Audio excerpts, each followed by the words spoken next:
Le peuple sénégalais a perdu à peu près 6 000 milliards sur 40 ans. Et en termes de pertes fiscales, nous sommes à presque 200 à 80 à 300 milliards de francs CFA en termes de pertes fiscales. C'est énorme. Alors, qu'est-ce que d'autres ils ont eu à faire sur les autres blocs qui n'ont pas encore été éventrés? C'est la raison pour laquelle le peuple sénégalais doit se mobiliser, doit exiger de la transparence dans la gestion des ressources naturelles. Le peuple sénégalais doit exiger la renégociation des contrats. Et le peuple sénégalais doit comprendre qu'il ne s'agit pas d'élections ou de cartes d'électeurs, mais il s'agit de l'avenir de leur pays. C'est la raison pour laquelle nous les invitons à répondre massivement aux appels de la plateforme Aar Li Ñu Bokk. Dernièrement, on a vu qu'Aliou Sall a juré qu'il y a pas de nébuleux dans ce contrat. En tant qu'homme d'État, est-ce que c'est ce qu'on attend de notre peuple? C'est un non-événement.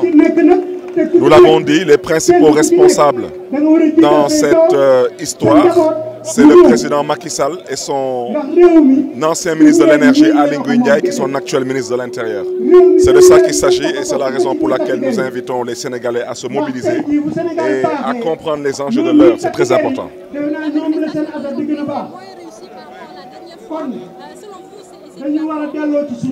Nous ne sommes pas dans le mannequinat, nous ne sommes pas dans le show.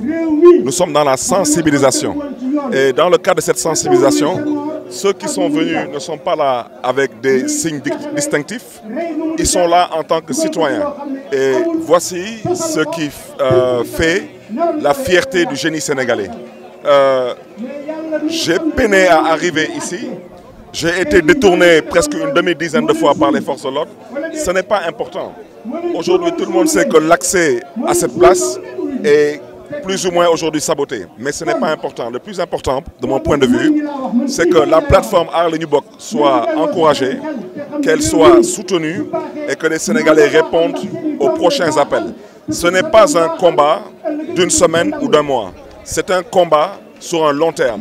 Il faut aussi que toutes ces structures, qu'elles aient pour nom BP ou d'autres structures et qui ont signé avec l'État du Sénégal, que ces structures sachent que un jour ou l'autre, tôt ou tard, ces contrats seront renégociés.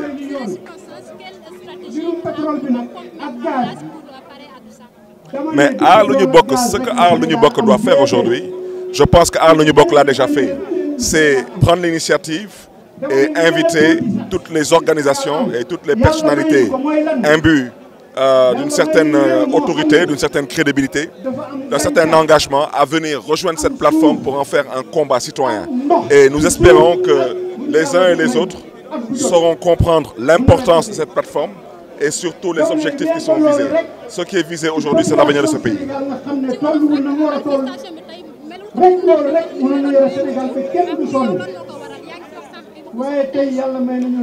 waaw dama bëgg a wax ne ni que lu ñuy def nii daanaka du concert du show lii du mbiru campagne électorale Aar Li Ñu Bokk def nañ seen warugar mooy taxaw tem woote ci jàmm ak salaam ngir ëllëgu Sénégal kon nag lu ci des mooy na askanu Sénégal gën a xoolaat seen taxawaay gën a góorgóorlu ci seen taxawaay te ñu xam ne ni que lu ñuy wax ni ak fu ñu jëm nii lu am solo la suñu ëllëg la bu ci des nag mooy place bi man ba may ñëw sax policiers yi dañ maa jàddaloo ba ma xaw a sonn damaa mujjee wàcc ndox pour egsi fii ñoom lu ñu bëgg tey mooy ñu fi bëgg a egsi mu xaw a xat ci ñoom mu xaw a métti ci ñoom wante loolu amul solo lu am solo mooy nañu xam ne ni que la woon fa woon ba woon na woon ba président Macky Sall nangu déglu askanam nangu am yërmande ci askanam.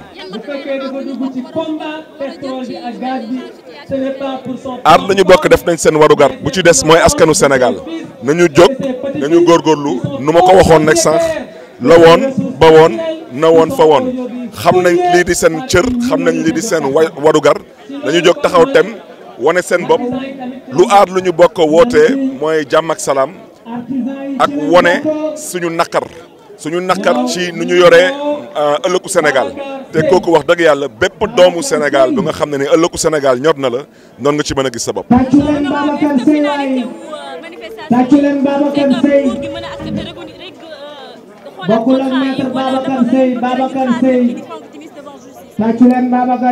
contrat yi loolu wax nañ ko di ko biiralaat Macky Sall mën na ko renégocier waat te incha allah askanu Sénégal suñ taxawee tem def seen warugar dañu am yaakaar ne que président Macky Sall dina renégocier waat contrat yi parce que loolu mooy yoon loolu mooy intérêt yu ëllëgu Sénégal te loolu la ñuy dox ñun. Bonne gouvernance, que ces forces se mobilisent autour de cette initiative citoyenne qui est Aar Li Ñu Bokk. Il s'agit aujourd'hui, une fois de plus, de comprendre que nous parlons de l'avenir de ce pays. Nous ne sommes pas dans une dynamique de show ou bien de matu-vu. Il ne s'agit pas de mobiliser 1 million de personnes, ou 1000 personnes, ou 50 personnes. Il s'agit de faire comprendre à l'État du Sénégal et en l'occurrence au président Macky Sall que nous resterons mobilisés jusqu'à ce qu'il accepte de renégocier les contrats qui ont été illégalement signés au détriment du peuple sénégalais. Et en plus de cela, aujourd'hui, nous exigeons la démission de M. Aly Ngouille Ndiaye. Parce que M. Aly Ngouille Ndiaye est auteur d'un document mensonger et auteur d'un document qui aujourd'hui peut faire l'objet de poursuites en faux et usage de faux, étant à l'époque ministre de l'énergie. Aujourd'hui, il est à la tête du ministère de l'Intérieur. Il a une part de responsabilité par rapport à ce scandale du siècle. Et nous pensons aujourd'hui que si M. Aliou Sall a démissionné, pour donner des gages de bonne foi et de bonne volonté, M. Aly Ngouille Ndiaye doit démissionner ou être démis de ses fonctions. Et le président Macky Sall doit comprendre qu'il est obligé de renégocier ses contrats. Je le dis et je le répète avec force. En 2000, quand le président Abdoulaye Wade est arrivé au pouvoir, il a cassé le contrat de Hydro-Hélio-Québec. Et il a renégocié l'électricité au Sénégal. Quand le président Macky Sall est arrivé en 2012, pensant que le fils de l'ancien président Abdoulaye Wade avait des intérêts dans l'aéroport de Diass, il a cassé le contrat de l'aéroport de Diass. Donc aujourd'hui, il est en mesure de casser ce contrat qui est un contrat honteux pour la bonne gouvernance sénégalaise et un contrat qui est totalement aujourd'hui aux antipodes de cette émergence qu'il chante et de ce développement auquel nous aspirons en tant que peuple et nation.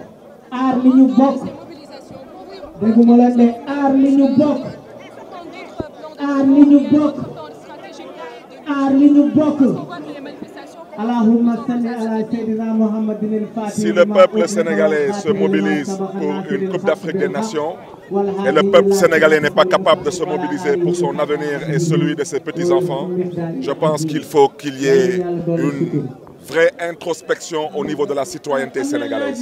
Ça veut dire que le peuple sénégalais a un sérieux problème avec lui-même. C'est de ça qu'il s'agit.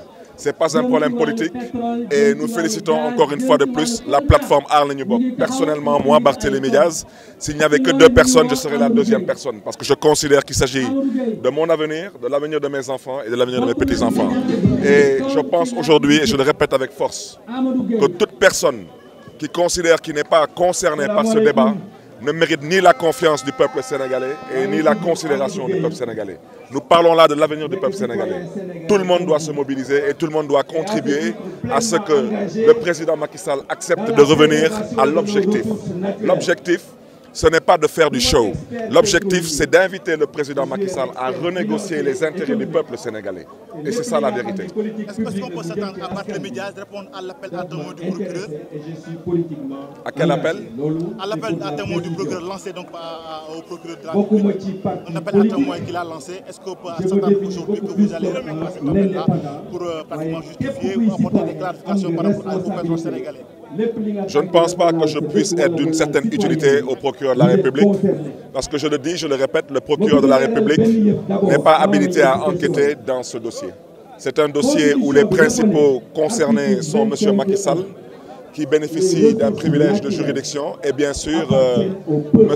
Aly Ngouille Ndiaye, actuel ministre de l'Intérieur et ancien ministre de l'Énergie à l'époque. Ils bénéficient tous d'un privilège de juridiction. Donc de mon point de vue, je le répète, cette pseudo-enquête qui a été confiée à monsieur le procureur de la République rentre dans le cadre d'une stratégie de diversion, comme on a cherché à nous divertir il y a 48 heures de cela avec une caution pour des probables élections locales qui auraient, semble-t-il, lieu le 1er décembre 2019, sachant que ce n'est pas possible.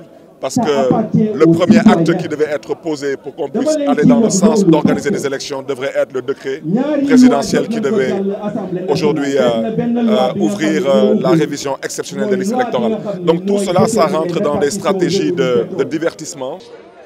na policiers yi tëj fépp bloqué lépp na leen yàlla may xolu muñ dañu ne ñun duñu ay gune te kenn duñu nax lu ñu tax a jóg mooy ëllëgu Sénégal mbokk yi lu ñu tax a jóg mooy lu Macky Sall jël ci ñun te su nekkoon ñaar wala ñetti nit yu fi nar a taxaw dinañ fi taxaw ba Macky Sall yàbbi lu mu jël parce que loolu may wax ci dama ne lii yëpp ay stratégie la wante nag loo suul pétrole ak gaz wallaay